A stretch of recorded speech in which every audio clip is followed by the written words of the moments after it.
Hello and welcome back to the Tech Then and Now channel, and today we're going to go through how you can turn your PC into a gaming console. Now this could be an older PC, one that isn't compatible with Windows 11 for example, or it could be your newer PC. But we're going to get into it today. I'll show you all the steps necessary to turn your PC into a gaming console. What's up, people? As usual, the crowd is wired for excitement.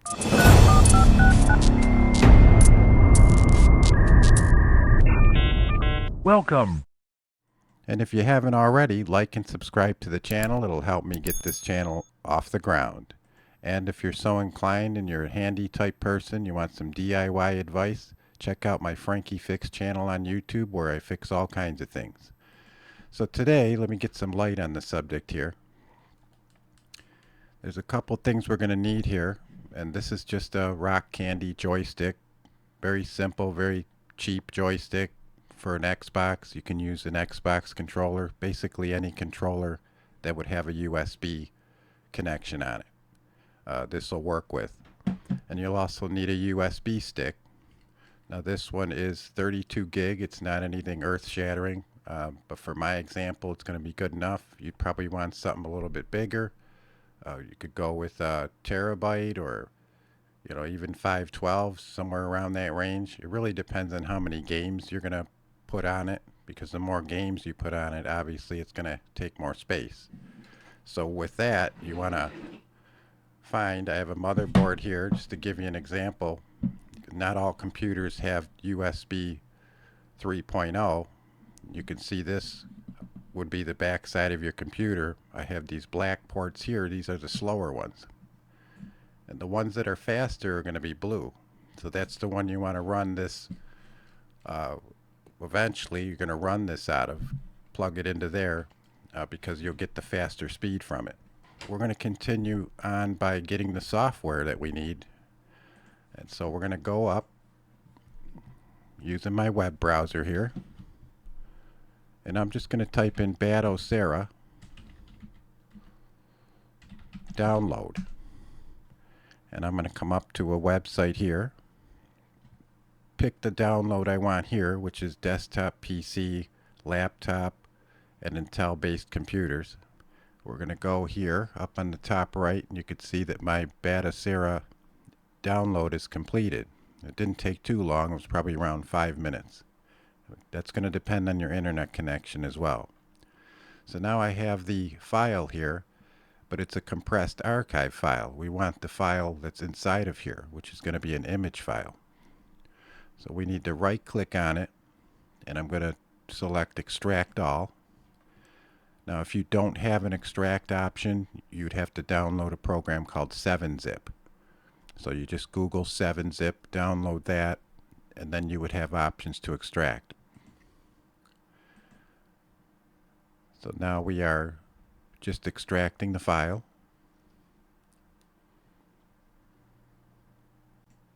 So the file is extracted. You can see it here. It's an IMG file. Batocera IMG. So we're good there. We have our image file. There's one more thing we need to do. We need to take this image and we need to burn it onto the USB stick. We're going to download a program called Balena Etcher. So you can just go to Google and just type download Balena Etcher. And the first one that comes up is the Balena Etcher page. And you want to select download. And then you want the Etcher for Windows installer. We've downloaded the Etcher. I have it in my downloads folder, and I'm just going to double click the setup. And I've already put my USB drive into my computer, at least the computer that I'm going to be creating this image on, so we can boot from it. So I'm going to flash from file. That's the option we want here. And the file I want is that image file. It's the batocera. And now my target's going to be the USB drive. And you can see here it shows that it's my SanDisk Cruiser Glide, about around 31 gigabytes. I'm going to check mark that off. I'm going to select it. And now you just want to select flash. It's going to say that the flash is completed. And we don't want to flash another. One successful target. And if we go to this PC and we look at the flash drive now, you can see that it has some stuff on it. Just hand it over. So before we can venture back to 1980 and enter the arcade, we have to do a few things. We have to configure the BIOS to boot from our flash drive, the one you just made. Now, it depends on you. Are you going to be using it on this computer, or do you have another computer you want to put it on? Either way, you're going to have to configure the BIOS, and we're going to get into that right now. So when you turn your computer on, the computer that you're going to be having the USB stick in, you want to tap your delete key or your F1 key. Just keep tapping it. Could be F2, could be escape, could be F12. It really depends on the manufacturer of your computer. But more commonly, it's going to be delete or escape or one of those two. And we're in our system BIOS here. Now, this isn't a very powerful computer. It is probably about 10 years old. It has about 8 gigs of RAM in it. It does have an Intel processor. We're going to go over to boot section here. And for boot option number 1, because this is what we want to boot up with, is we want to pick our SanDisk drive right here, USB key SanDisk. So we're going to pick that one as our boot drive. And I'm just simply going to pick Save Changes and Reboot and press Enter. And let's see what we get here.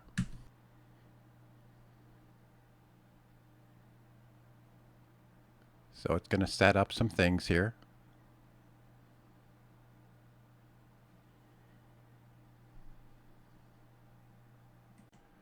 Alright, so we're at our main Batocera menu, and you can see we have a bunch of options here. You can use your joystick to move left and right. I'm using the keyboard. You can use either one. So I'm just going through here, and you have Game Boy Advance, Nintendo 64, Super Nintendo. Now these are basically all emulators. We have the PC emulator, Commodore 64. We have Atari. I think I have one in there. Now it does come with a few games already. There's actually Doom on here, Classic Kong. We have a Prince of Persia and a couple other ones. But we're going to add some to it. And but first what we want to do is set up the controller. And how you do that is you take your controller and hold down the start button, and you're going to get a menu here. Now on this menu, you would just go to controller and Bluetooth settings, controller mapping, and then hit enter here or press your A button. And basically I'm going to hold down my A button, and it should detect my joystick. So it did detect it. And now I'm going to begin just hitting each button as according to what I'm seeing on the picture on the left there. So I'm going to set up all my buttons, and it'll advance automatically. Hit my start button, hit the select. We have the D-pad up, D-pad down, left and right, the left shoulder button, the right shoulder button, left analog up, left analog left, and the right analog up and right analog left. And I think that's about it. Now sometimes it's going to take a few times to get the buttons right. Depends on what game you're playing. You might have to come back in here and try it again. So we're going to select as the hotkey. I really don't want Bluetooth on, so I'm going to turn that off. I don't have a Bluetooth controller, but if you did, you can have that option as well. And so you have your sound settings in here. You can set the system volume, the music that plays when the game loads or when Batocera loads. Here's your network settings. I'm already connected. It makes a host name of Batocera. You can have your Wi-Fi enabled if you want. The scraper is basically to scrape from the internet artwork. So if you had a game that you downloaded, it's basically going to appear as a cartridge, and it won't have any artwork. I'm going to show you that, so I wouldn't worry about that right now. And you have your system settings in here, some information. It basically tells you the version of Batocera that you're running, how much disk space, which is going to be your USB drive that you're using, uh, the thumb drive, and it's going to give me more information here. This is a model of my computer. It's an MSI 7994. It has an Intel Core i5 6500. That's one of the reasons why, because it's a 6th generation processor, that it's not going to be upgradable to Windows 11. This is my older computer, but just showing you that you could, use your older computer. And I've even used this on an i3, an old Dell i3, and it ran great. So this is just, how much memory you have and different. I'm using the HD Graphics Integrated 530, so it's not the greatest in the world, but still good enough to run Batocera. So I'm going to exit out of here. Now the next thing I want to show you is how do you actually get games in here. So I want to get back to my desktop here. And I'm going to show you a website here. And it's basically called Vim's Lair. Vim's Lair. Keep in mind this video is just for educational purposes. I don't have any affiliation with any of the websites, and I do suggest that you only download if you already have the game, and certainly don't distribute any of the games. So if you go into the vault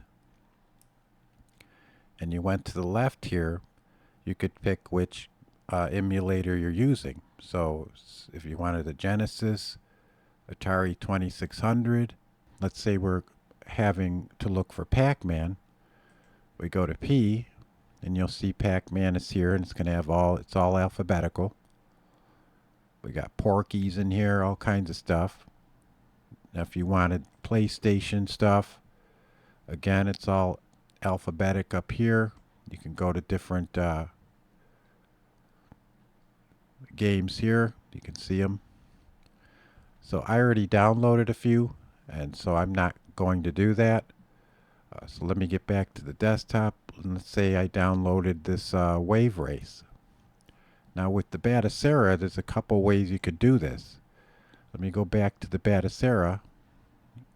You can hit F1 on your keyboard, and what that'll do is bring up this it's kind of like a Windows Explorer thing, but this is actually built into the Batocera.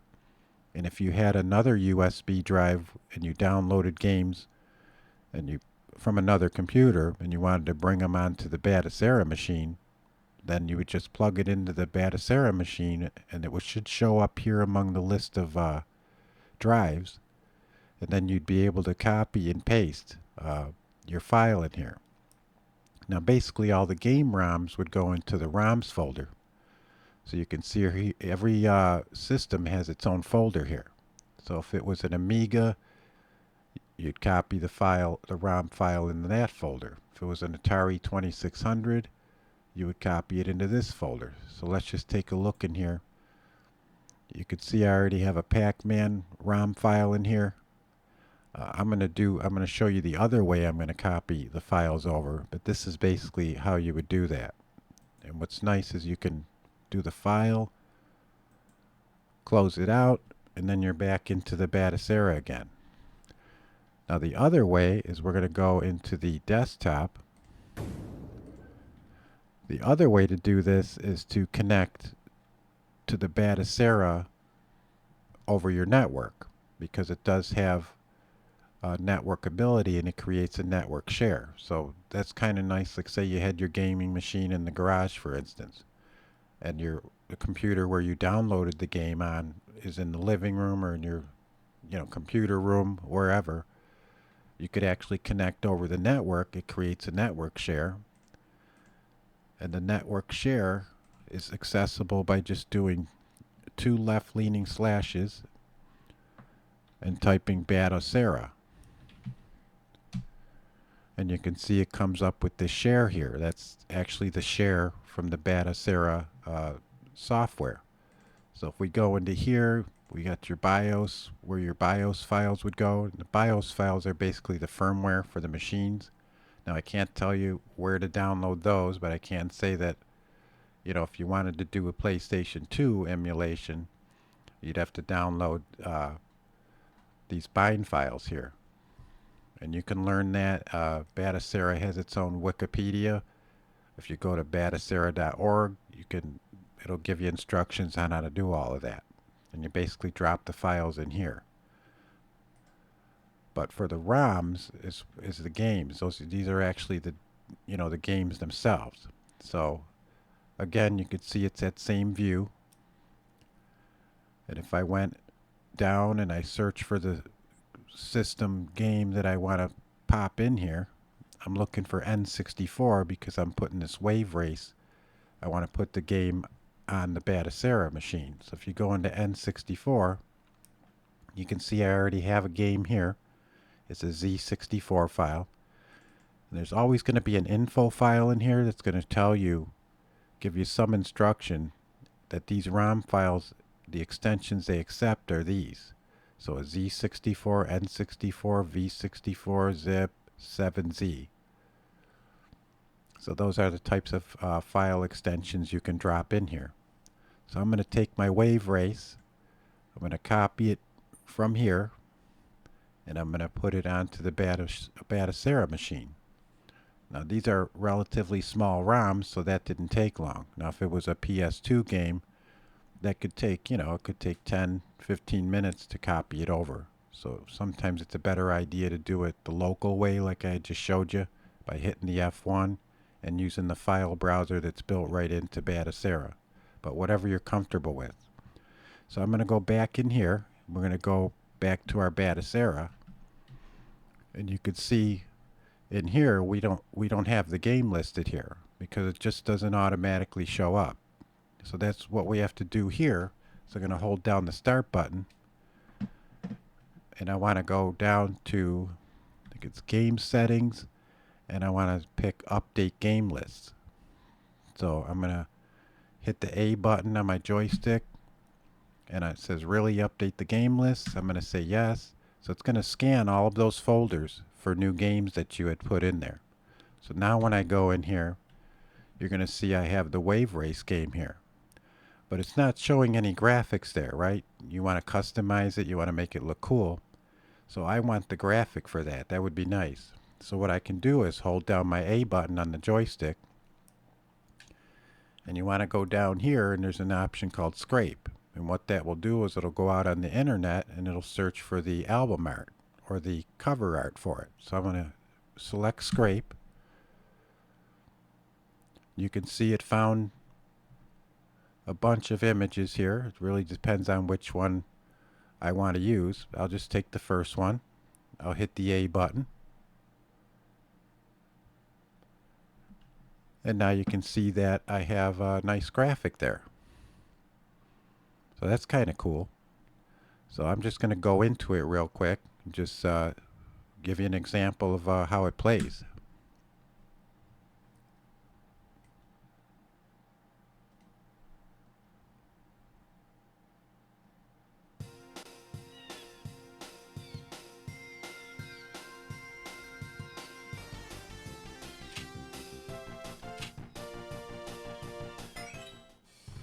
Select your watercraft, please.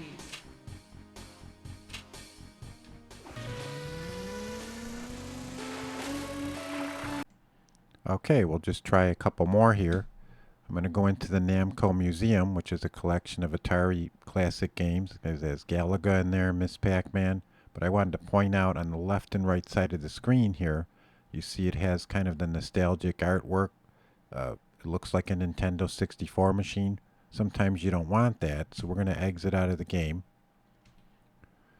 And basically, when you're on the game and you've selected the game, you can hold down the A button, and you're going to get this little menu on the right, and you can go to Advanced Game Options. And basically what those are called are decorations. So we're going to go to the decoration set on the top here. And you can see the framing that it puts around it. Now if you want it, that's cool. I just like the full screen. So I'll just hit none. And now I can exit out of it, and we'll go into the game and see what this has to offer us.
What you want, fool?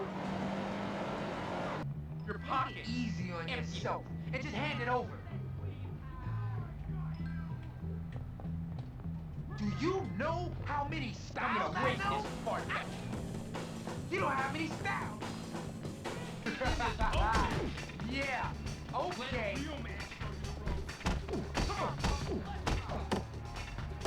Jimmy, 0. Great doesn't even begin to tell you how great it is. It's really great. Crash must be eliminated. Uka Uka, need I remind you that Crash always finds a way to defeat us? Maybe he's just too good for us.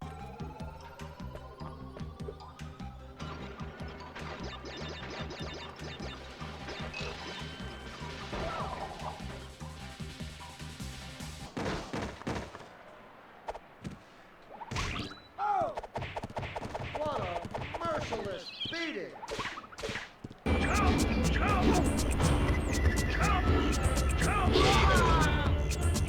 Alright, so I hope the video was entertaining to you, showing you how you can use an older computer, maybe one that you can't upgrade to Windows 11, or even a newer computer and a USB stick, very simple, to kind of turn it into a retro gaming machine. So I appreciate you watching, like and subscribe, and we'll see you on the next one.